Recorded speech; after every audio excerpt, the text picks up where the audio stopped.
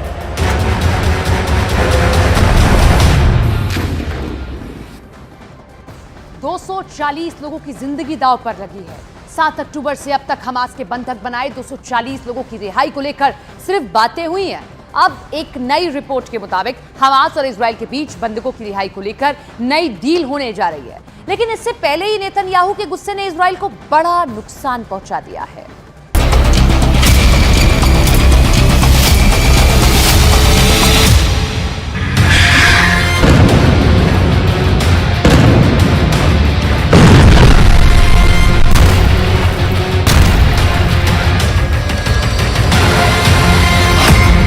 Israel Hamas की बहुत बड़ी डील।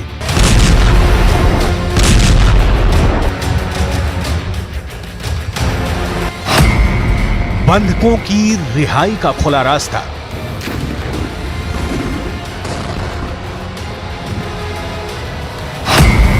सीज फायर के बदले हमास बंधक करेगा रिलीज।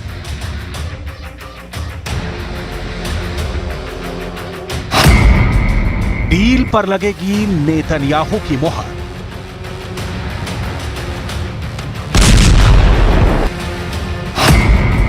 पांच दिन के लिए इजरायल की बंदूकें होंगी खामोश।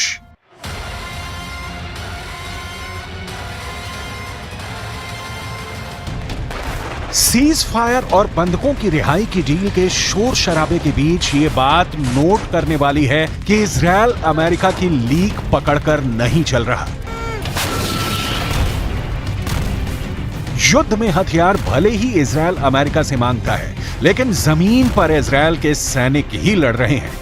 जब तक डील पर पूरी तरह मुहर नहीं लग जाए, कुछ भी कह पाना मुश्किल है। हालांकि वॉशिंगटन पोस्ट के मुताबिक डील लगभग कंप्लीट है और उसकी कुछ शर्तें यूं हैं।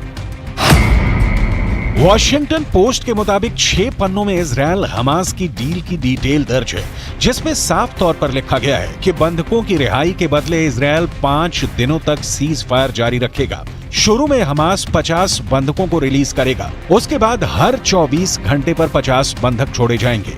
यह अस्थायी समझौता होगा, जिसे भविष्य में बढ़ाया भी जा सकता है।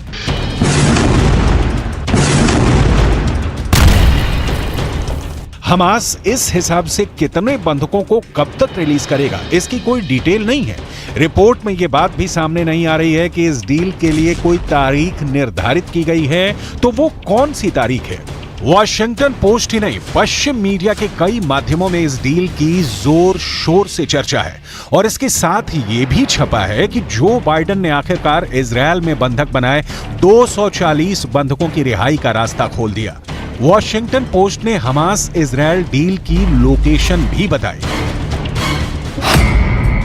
अमेरिका, इजरायल, हमास के बीच कतर की मध्यस्थता में दोहा में डील फाइनल हुई है। ये डील अपने मुकाम तक पहुंचेगी, ये बता पाना मुश्किल है। इसकी तस्दीक इजरायल के गाजा पर तेज होते हमले कर रहे हैं।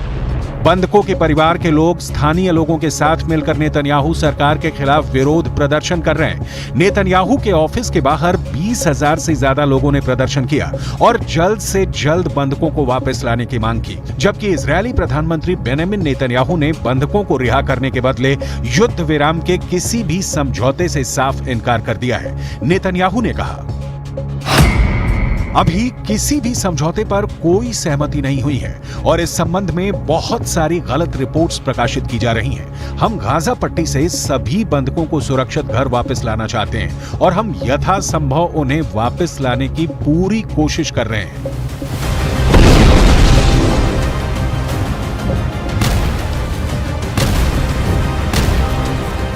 इस बीच युद्ध विराम पर वॉशिंगटन पोस्ट की रिपोर्ट सामने आने के तुरंत बाद जो बाइडेन प्रशासन ने किसी भी संभावित डील से इनकार किया है।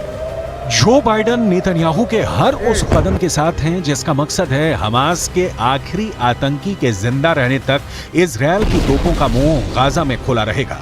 व्हाइट हाउस के प्रवक्ता एड्रियन वॉटसन ने कहा, हम अभी तक किसी समझौते पर नहीं पहुंचे हैं, लेकिन हम समझौते पर पहुंचने के लिए कड़ी मेहनत कर रहे हैं। ऐसा कोई पहली बार नहीं हुआ है कि इजरायल और हमास के बीच सीज फायर की खबरें सामने आई हैं। दरअसल आने वाले दिनों में ऐसा संभव भी हो सकता है कि इजरायल और हमास के बीच संघर्ष विराम पर कोई डील हो जाए। हालांकि नेतन्याहू ने भी यहां तक कहा है कि आने वाले दिनों में बंधकों की रिहाई को लेकर कुछ हो सकता है, लेकिन हमास चाहता है कि तमाम फिलिस्तीन कैदियों को इजरायल रिहा करे, जिसके लिए नेतन्याहू तैयार नहीं। ईरान के विदेश मंत्री के नेतृत्व में हमास के लीडर पुतिन से मिलने मॉस्को पहुंचे थे।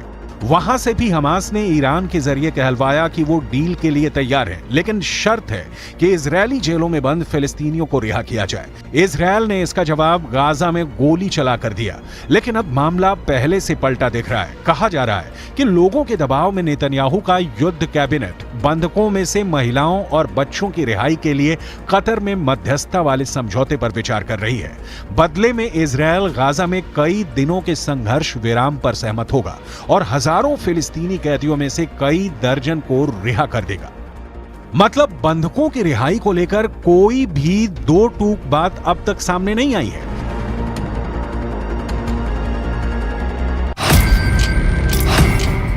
हमास इजरायल में डील हुई। हमास इजरायल के बीच डील नहीं हुई।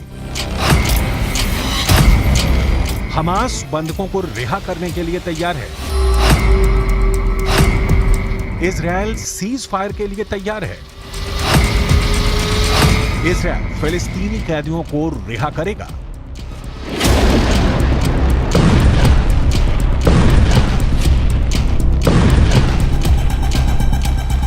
इन सारे सवालों का 100% सही जवाब किसी के पास नहीं है।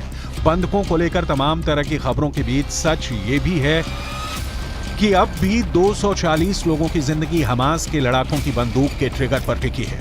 240 लोग 7 अक्टूबर की एक मनहूस सुबह हमास ने उठा लिए, इन्हें गाजा ले गए और इजरायल को अब तक खबर नहीं कि इन लोगों को हमास ने गाजा की किस गली में छिपा कर रखा है। इनके साथ क्या सलूक हो रहा होगा।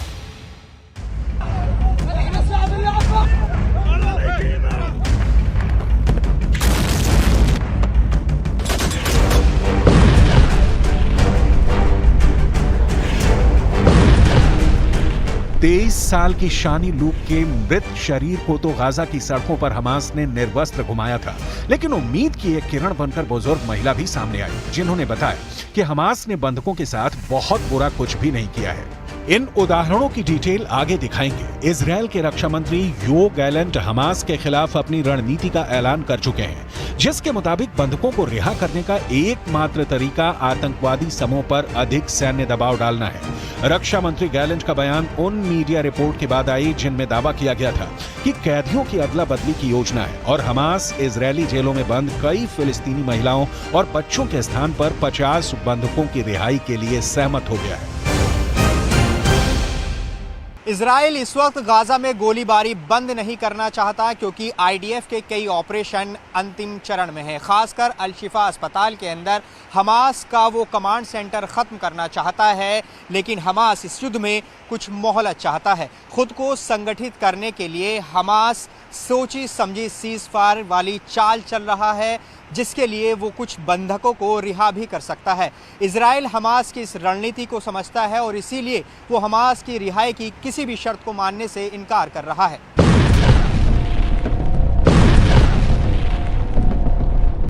जमीनी हकीकत यह है कि दुनिया भर में अपने खुफिया ऑपरेशन को अंजाम देने के लिए जानी जाने वाली मोसाद अब तक बंधकों को छुड़ाने के लिए किसी सफल ऑपरेशन को अंजाम नहीं दे सकी है। ऐसे में इजरायल की मोसाद पर तमाम सवाल खड़े हो रहे हैं। सवाल ये भी हैं कि क्या इजरायली सुरक्षा और खुफिया एजेंसियों के दिमाग में कोई बड़ा प्लान काम कर रहा है। युद्ध शुरू होने के बाद से हमास ने 4 नागरिक बंधकों को रिहा कर दिया है, जबकि एक महिला सैनिक को इजरायली बलों ने बचाया है। कुछ मीडिया रिपोर्टों में दावा किया गया है कि बंधकों में से लगभग 30 बच्चे हैं। सबकी रिहाई सुरक्षित कराना इजरायल की बड़ी जिम्मेदारी है, क्योंकि अब तक मानवीय आधार पर सीज फायर करने की इजरायल से डील करने की कोशिश कर रहे हमास ने बंधकों की रिहाई की कई देशों की अपील ठुकरा दी है।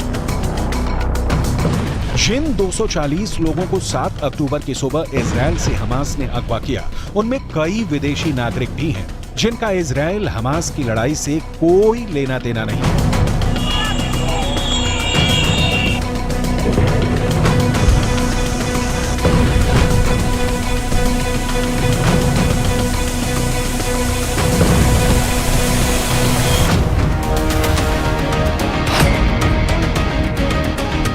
इन बंधकों में थाईलैंड के 14 लोग, जर्मनी के 8 लोग शामिल हैं, अर्जेंटीना के 16 लोगों को और 9 ब्रिटिश लोगों को बंधक बनाया गया है। हमास जानबूझकर लोगों को गाजा उठा ले गया। इसी हालात में फायदा उठाने के लिए जब युद्ध उसकी गर्दन पर उतरने लगे, तो बंधकों की रिहाई के बदले इजरायल से अपने शर्तों पर डील कर सके, लेकिन इजरायल है, झुकेगा नहीं। उदाहरण देखिए और बिल्कुल क्लियर हो जाइए। 27 जून 1976 इजरायल की राजधानी तेल अवीव से एक विमान ने ग्रीस की राजधानी एथेंस के लिए उड़ान भरी। फ्लाइट में 246 यात्री और क्रू मेंबर्स मौजूद थे। इस विमान को फिलिस्तीनी आतंकी अगवा कर युगांडा ले गए। इजरायल की खुफिया एजेंसी और कमांडोज ने अपने नागरिकों को बचाने के लिए ऑपरेशन थंडरबोल्ट को अंजाम दिया। अपहरण के 7 दिन के भीतर 4 जुलाई को 4000 किलोमीटर दूर युगांडा जाकर इजरायली कमांडोज ने न सिर्फ आतंकियों का सफाया किया, बल्कि अपने नागरिकों को सुरक्षित निकाल कर लिया।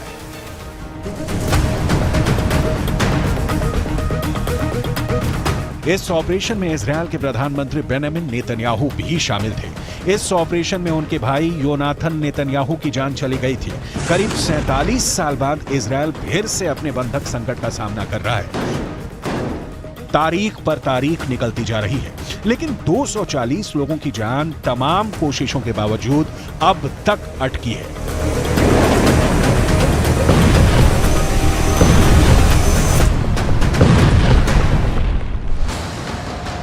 इजराइल भले ही हमास को तबाह और बर्बाद करने का दावा करे, लेकिन हकीकत में इजराइल गाजा युद्ध में बुरी तरह से फंसता जा रहा है। कुछ रिपोर्ट से दावा करती है कि लेबनान के हिजबुल्लाह ने ईरान के साथ मिलकर इजराइल के खिलाफ बड़ी जंग शुरू कर दी है।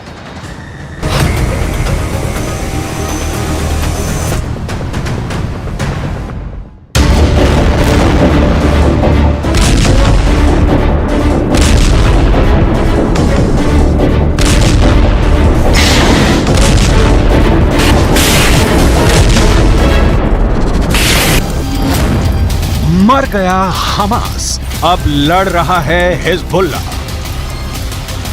इजरायली सेना के दावों के मुताबिक 45,000 हमास के लड़ाकों में से लगभग 10,000 लड़ाके इजरायली सेना के हाथों मारे जा चुके हैं। 1300 सुरंगों में से 700 सुरंगें तबाह करने का दावा इजरायली सेना कर रही है। उत्तरी गाजा की 40,000 इमारतें तबाह करने का दावा IDF कर रही है। ऐसे हालात में अब हमास के बचे खुचे कमांडर और लड़ाके दावे कर रहे हैं कि भले ही जंग के मैदान में गाजा पट्टी और हमास को भारी नुकसान हुआ हो, लेकिन अब गाजा में हमास का बदला हिजबुल्लाह के लड़ाकों ने लेना शुरू कर दिया है। जरा देखिए हिजबुल्लाह के लड़ाके कितने बेरहम और घातक हमले इजरायली सेना पर कर रहे हैं।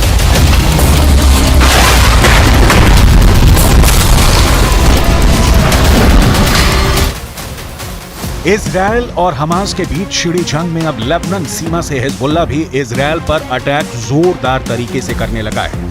हिजबुल्लाह एंटी टैंक मिसाइलें छोड़ रहा है। इजरायल की सेना IDF यानी इजरायल डिफेंस फोर्स 2 मोर्चों पर लड़ रही है, एक गाजा पट्टी और दूसरा लेबनान बॉर्डर पर आतंकी संगठन हिजबुल्लाह से। इजरायली मीडिया के दावों के मुताबिक इजरायल ने 70 से ज्यादा हिजबुल्लाह लड़ाकों को मार डाला है, लेकिन हिजबुल्लाह चीफ हसन नसरल्लाह की सीधी धमकी के बाद हिजबुल्लाह ने सैकड़ों रॉकेट से इजरायल पर भीषण हमला कर दिया है।